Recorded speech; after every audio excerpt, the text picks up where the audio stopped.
Réviser le brevet de maths efficacement, ce n'est pas refaire tous les exercices au hasard la veille de l'épreuve. La vraie difficulté, c'est de savoir quoi travailler, dans quel ordre, et comment vérifier que l'on progresse. Beaucoup d'élèves relisent le cours sans s'entraîner assez. Ici, on va construire une méthode simple, concrète et vraiment utile. À la fin de cette leçon, tu sauras organiser tes révisions sur plusieurs semaines, choisir les exercices les plus utiles et corriger tes erreurs pour ne pas les répéter. Tu verras aussi comment t'entraîner sur un sujet de brevet sans paniquer. L'idée est de transformer tes révisions en plan d'action clair. La règle principale est simple. Une révision efficace alterne cours, exercices, correction et reprise des erreurs. Lire une leçon aide à se rappeler, mais résoudre un exercice oblige à utiliser la méthode. Par exemple, pour les fractions, tu dois savoir additionner, simplifier, puis expliquer ton calcul. C'est cette combinaison qui prépare vraiment au brevet. Pour bien réviser, il faut aussi classer les notions. Certaines sont très fréquentes au brevet. Calcul littéral, fraction, pourcentage, proportionnalité, géométrie, fonction, statistique et probabilité. Tu n'as pas besoin d'être parfait partout dès le départ. Tu dois repérer les chapitres faibles, puis les retravailler avec des exercices progressifs. Voici une méthode en 3 temps. D'abord, tu fais un mini-bilan. Quelles notions maîtrises-tu, lesquelles te bloquent? Ensuite, tu travailles une notion à la fois avec 2 ou 3 exercices ciblés. Enfin, tu corriges vraiment. Tu écris l'erreur, la bonne méthode, puis tu refais un exercice proche quelques jours plus tard. Premier exemple, tu veux réviser les fractions.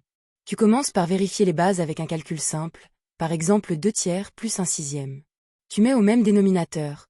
2/3 devient 4/6, donc 4/6 plus 1/6 égale 5/6. Si tu te trompes, tu notes, pensez au dénominateur commun.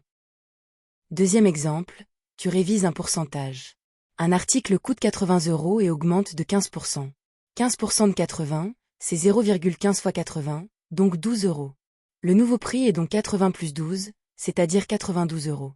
Tu as travaillé le calcul, mais aussi la phrase de réponse. Troisième exemple, tu t'entraînes comme au brevet avec une question de géométrie. Si un triangle est rectangle et que tu connais 2 côtés, tu penses au théorème de Pythagore.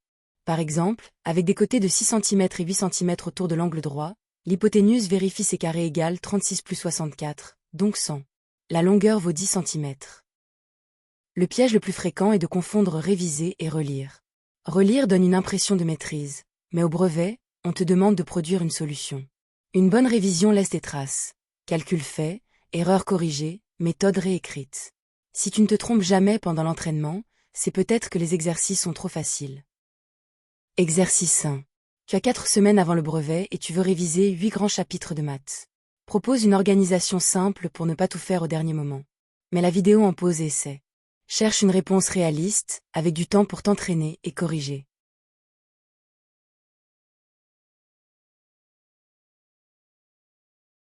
Une réponse efficace est de travailler 2 chapitres par semaine.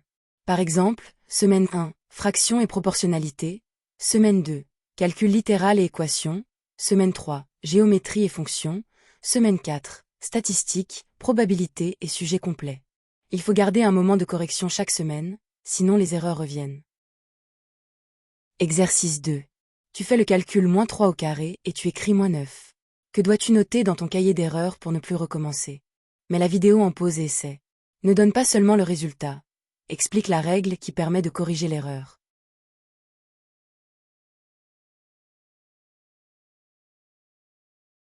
Il faut noter que -3 au carré signifie -3 multiplié par -3. Or le produit de 2 nombres négatifs est positif, donc le résultat est 9.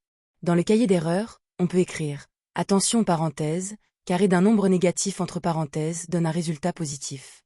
Puis on refait un calcul proche. Exercice 3. Tu veux entraîner sur un sujet de brevet de 2 heures, mais tu n'as que 30 minutes aujourd'hui.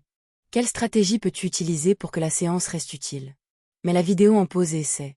Pense au choix des questions, au temps limité et à la correction.